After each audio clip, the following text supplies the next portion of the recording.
Dad has me, 18 male, and his wife has Ellie, who will be 18 in a week.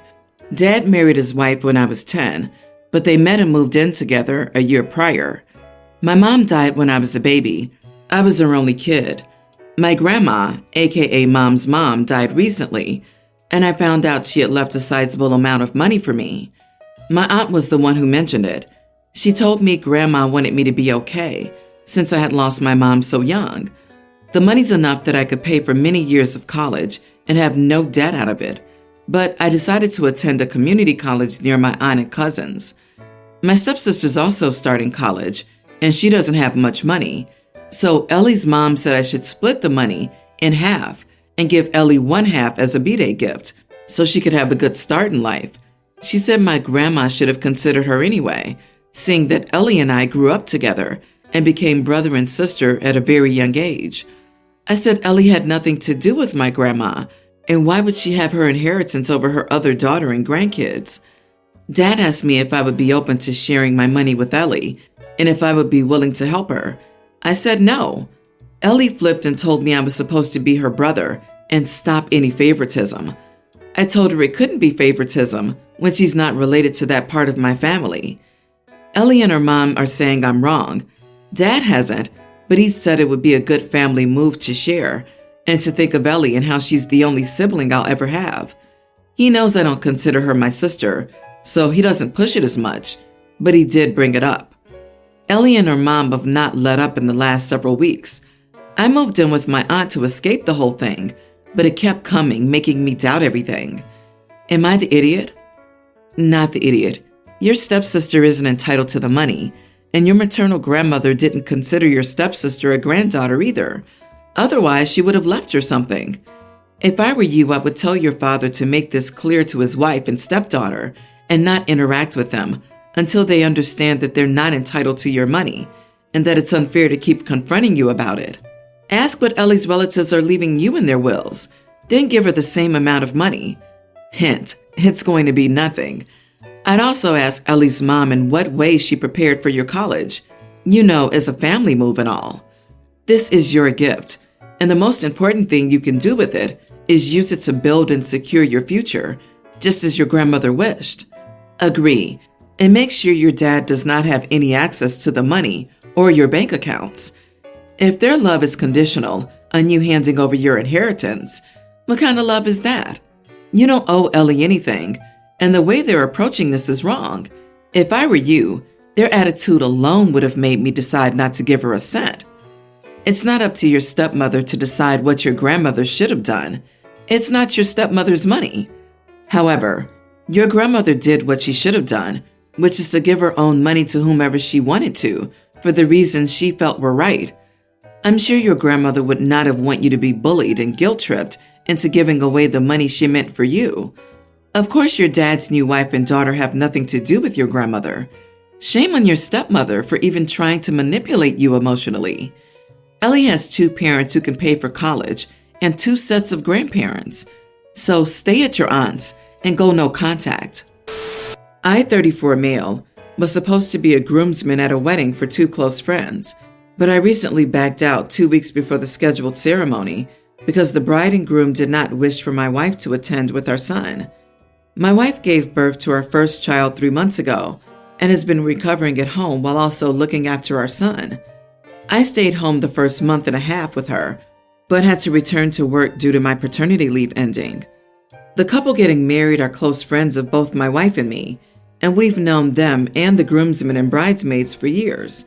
My wife was even supposed to be in the wedding party before she found out she was pregnant.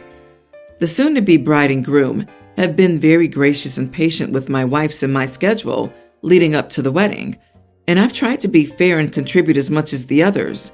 However, my wife was very excited to attend the wedding, and we've been planning on bringing our son, as my wife and I are not yet comfortable leaving him yet. I didn't think this would be a problem because it wasn't a child-free wedding, but recently, both the bride and groom reached out to me to request my wife and I leave our son and not bring him to the wedding. I explained that we were not comfortable leaving him, specifically my wife, and the bride and groom suggested my wife not attend the wedding if she's not comfortable leaving our son yet. I told them I thought that was unfair, considering other people in the party would be bringing their children. Still, they said they'd singled us out because they don't think weddings are for babies, and they also are worried about disruptions during the ceremony. I told them that if my wife and son weren't welcomed, then I would not be attending. Now the bride and groom are claiming I've disrupted everything, and I even have other friends who are also a part of the party reaching out to us for us to resolve the issue. I don't plan on changing my mind because my wife was so excited to attend the wedding, and I feel we were unfairly singled out. You are the idiot. I really don't think this was an unreasonable request. Your son is a baby. Babies cry and fuss, often at unpredictable times. The chances of your baby disrupting their ceremony are much higher than a well-behaved 5-year-old. If the baby starts to fuss or cry, your wife will have to leave and miss the remainder of the ceremony anyway. You are the idiot because you're essentially throwing a hissy fit, assuming you're being singled out. You're not. You're probably the only ones with a baby. Your wife's inability to leave your son is her problem and yours, not the bride and groom's. So you're wrong to expect that everyone will accommodate you and your wife because you can't leave your kid with a grandparent for an evening. You should also have checked all this more than 2 weeks ahead of time, instead of assuming everyone would accommodate you and then flipping out when they don't. I disagree. I think OP is not the idiot. This is why. The bride and groom have known for roughly a year that OP and his wife would have a very young child on or around the time of their wedding. They did not make the wedding child-free, and at no point when OP contributed to the pre-wedding events did the bride and groom say, "Hey, by the way, we know the wedding isn't child-free, but we don't want your baby there." No, they waited until 2 weeks before the wedding to spring this on OP. I'm a 30-year-old father of 2. I want to say happily married, but the last year has been a very, very bad period for my marriage. It appears to have started with my mother-in-law, who's the only grandparent our kids have. For a while, she has treated me like all I should do is provide, and my wife appears to have jumped on that bandwagon. I got told I should leave the parenting to my wife. I was told to let her quit her job and work all the hours I could so she could be a stay-at-home mom, even if it meant I never see my kids. My wife and I have had discussions about this, but every time I think progress is being made, we go backward. We both grew up without fathers. Hers bailed before she was born, and mine was far more complicated. But let's just say I had no positive male role models growing up around me, and my home life was toxic and not so great. So I feel like my wife and mother-in-law's experience has influenced what they want and expect from a father. They see fathers as providers more than people involved in the kids, and don't understand that I don't want to miss out on my kids growing up. They're toddlers now, and I've only been there for stuff like first steps and words because I don't do as they say I should. But my mother-in-law especially has said that stuff is for mothers, not fathers, and when I was there for those moments, I could have been working to provide for my family. On Friday, there was another fight like this. I got home from work at my normal time for bath and bedtime with my kids, and mother-in-law said my wife could do it and I should be working. My wife spoke up for once and said the kids loved me doing it. But Saturday came, and my wife tried to pitch this idea that she had for staying home, me working more, but maybe getting some time with the kids on the weekends. We argued, and I poured my heart out to her. I expressed all the hurt I felt at being pushed out. The whole thing was raw for me because we had talked before, but I was never as hurt or angry about it as Saturday. I stepped away in the end so it wouldn't become worse. Then yesterday, I don't know if Saturday got through to her, but she appeared apologetic. She did apologize, and she brought the kids into bed before I woke up so I could snuggle with them first thing. It was maybe the first time I felt like she wanted me to spend time with the kids in a long time. But then she invited her mother, and I didn't want to have Father's Day ruined, so I announced I was taking the kids, who weren't coming with us, and left with them for the day. Mother-in-law was angry. My wife was upset but said she understood, but her upset only made mother-in-law angrier. I feel bad for not trying to work through something with my wife first. Part of me was just scared Father's Day would be ruined for me if I didn't just go with my kids. Am I the idiot? Not the idiot. Your mother-in-law is toxic and will keep pushing you and your wife. You're absolutely right to take a step back. Most wives would be happy to have a spouse that wants to take an active part in parenting their children, especially when they're that young. Heck, you taking them for a day gives her a day to relax. You did nothing wrong. Your mother-in-law, on the other hand, not so much. Your mother-in-law is on a mission to destroy your family. Your wife needs to distance herself from her mother until she can think independently and not get influenced by her mom's destructive relationship advice. How do you tell anyone to devote themselves entirely to working with no family or social life? What's the point of having a family if you do this? Get married and have kids just to become a willing ATM? That would be a sad existence. So many mothers would pray for a partner like you who wants to parent the kids. I would tell your wife that such expectations are laid out before having kids so that you could opt out and find a sensible partner who wants equal modern division of roles. I also suspect your mother-in-law was at least part of why your wife's father went MIA. Update. My wife and I have talked a bit today, and we're going to start marriage counseling together. And she has told me she would start to distance herself from her mom a bit so we can focus on our marriage. I, 36 male, have 2 young boys. I'm engaged to Millie, 31 female, and we have a great relationship. My kids like her a lot, and vice versa. We always have fun together, and they call her Aunt Millie. They live with me about half the time because my ex and I share custody. My mom was at my house the other day to spend time with us. We were having a good time. Then Millie got a package. It was a piece of antique art. She's a collector, and she left to get it ready for her display case. Soon after, my elder came in and asked me to help with his homework. So I excused myself and went to sit in the living room with him. My mom gave this odd look but said nothing, so I didn't question it. While my boys played outside, she asked why my fiancé didn't help him, since I was clearly busy with my mom. I was surprised and said Millie was busy too. Besides, my son asked me for help and not her. She tooted loudly and said, "Well, what's the point of getting a new wife if she's not going to help you parent your kids?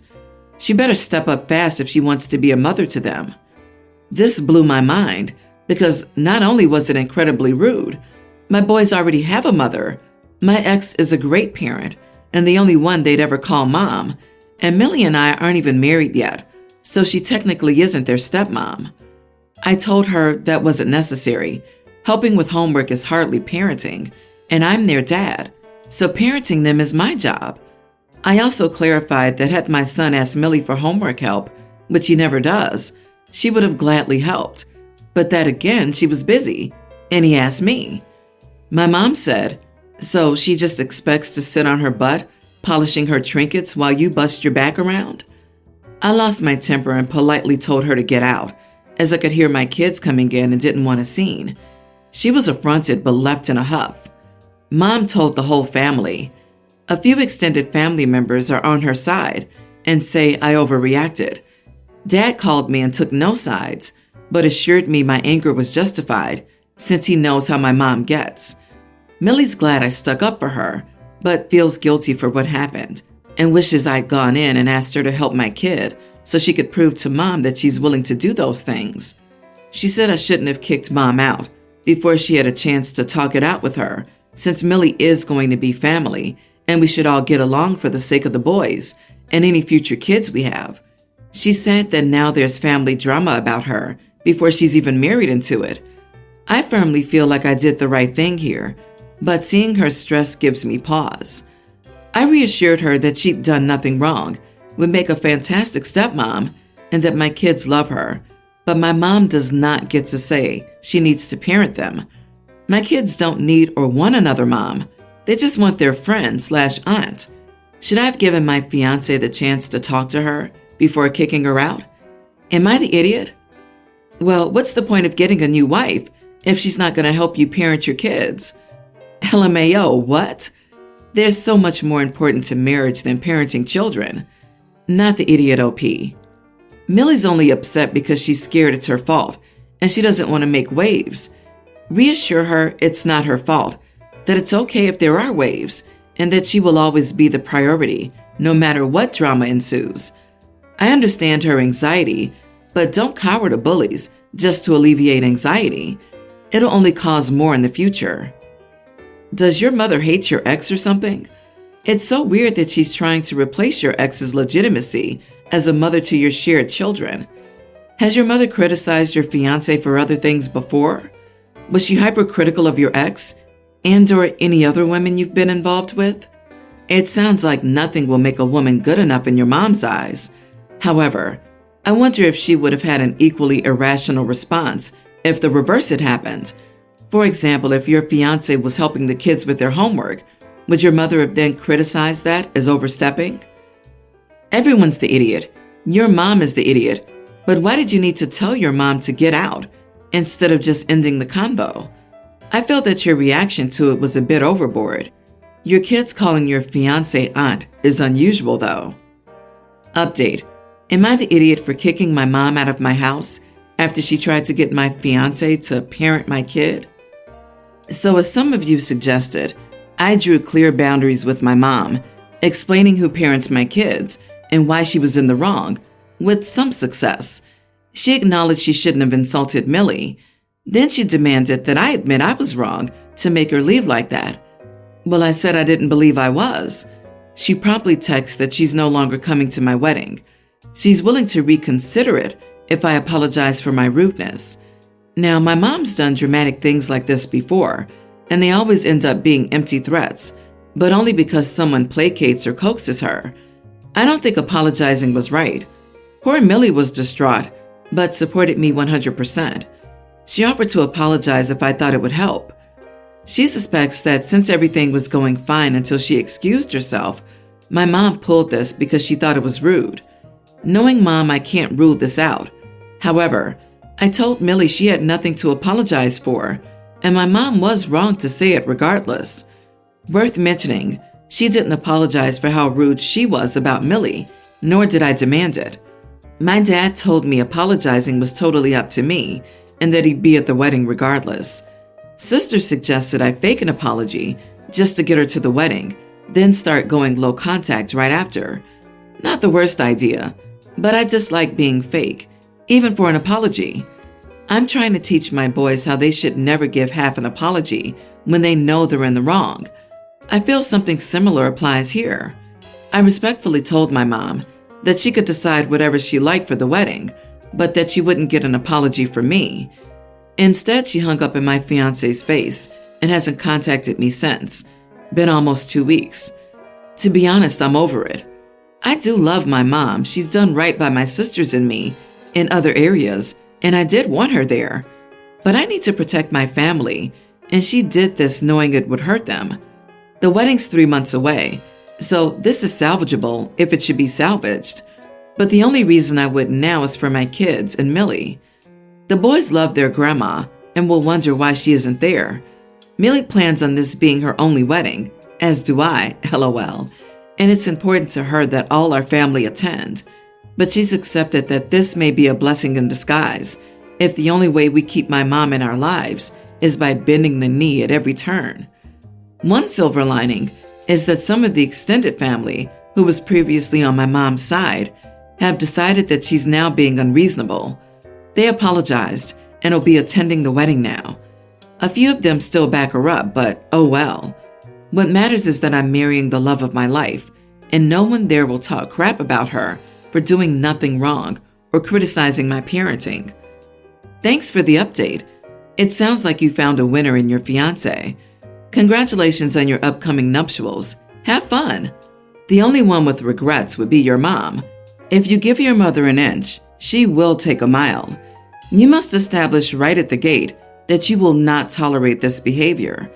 Apologizing will only encourage it. You apologize, then in 2 weeks she gets angry about something else, and you have to apologize or else. It's a never-ending cycle with some people. Best to stop it early rather than late. I doubt she'll waste her mother of the groom entrance at your wedding, but a civil low contact sounds like a good idea. Congratulations and best wishes on your marriage.